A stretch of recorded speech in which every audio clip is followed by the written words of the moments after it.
Mega అభిమానులకు చెవికింపైన వార్త ఇది.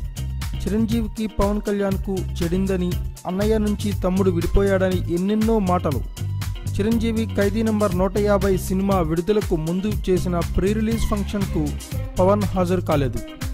దీంతో వారి మధ్య చెడిందనే వార్తలు మరింత గుప్పుమన్నాయి. ఇక ఆ ఫంక్షన్లో పవన్ నినాదాలతో అభిమానులు హోరెత్తించారు. అయితే అవన్నీ ఎలా ఉన్నా ఇప్పుడు ఇద్దరూ కలవబోతున్నారు. అన్నయ్య తమ్ముడు కలిసి ఓ సినిమా చేయబోతున్నారు. ఇద్దరితో ఓ మల్టీ స్టారర్ను తీస్తున్నట్లు కళాబంధు టి సుబ్బిరామిరెడ్డి ప్రకటించారు. ఇంతకీ ఆ సినిమాకు డైరెక్టర్ ఎవరో తెలుసా? ఇంకెవరు, మాటల మాంత్రికుడు త్రివిక్రమ్ శ్రీనివాస్. అవును, వారిద్దరి భావోద్వేగాలకు తగినట్లుగా త్రివిక్రమ్ కథ సిద్ధం చేశాడని, ఆ కథతోనే సినిమాను తీస్తామని టీఎస్ఆర్ ప్రకటించారు. గతంలో మెగాస్టార్ చిరంజీవితో స్టేట్ రౌడీ వంటి ఘన విజయం సాధించిన చిత్రాన్ని నిర్మించాను.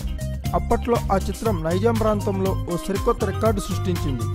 అలాగే శోభన్ బాబు రజనీకాంత్లతో జీవన పోరాటం, యువరత్న బాలకృష్ణతో వంశోద్ధారకుడు, విక్టరీ వెంకటేష్, అర్జున్ నరేష్లతో త్రిమూర్తులు, సూర్య ఐపీఎస్ మరియు సంస్కృతంలో భగవద్గీత వంటి చిత్రాలను నిర్మించారు. ఇప్పుడు megastar Chiranjeevi power star Pawan Kalyan కాంబినేషన్లో సినిమా నిర్మిస్తున్నాను. అరుదైన కాంబినేషన్ ఇది. మెగా బ్రదర్స్ ఇద్దరిని మాటల మాంత్రికుడు త్రివిక్రమ్ శ్రీనివాస్ ఒక్కరే డైరెక్ట్ చేయగలరనేది నా నమ్మకం. త్రివిక్రమ్ని ఈరోజు కూడా కలిసి చర్చించాను. ఆయన కూడా తన సంసిద్ధతను వ్యక్తం చేశారు.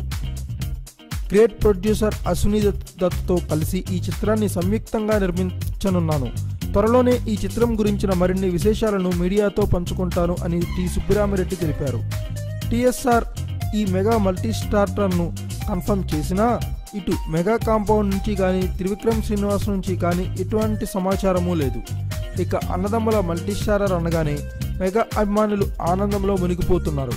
ఎంతైనా అన్నదమ్ములు కలిసి సినిమా తీస్తున్నారంటే ఆ క్రేజీ వేరప్ప. అటు అభిమానులకి ఇటు మెగా కాంపౌండ్కు కావాల్సిందేముంటుంది ఇంతకన్నా. Thanks for watching. Please subscribe our channel.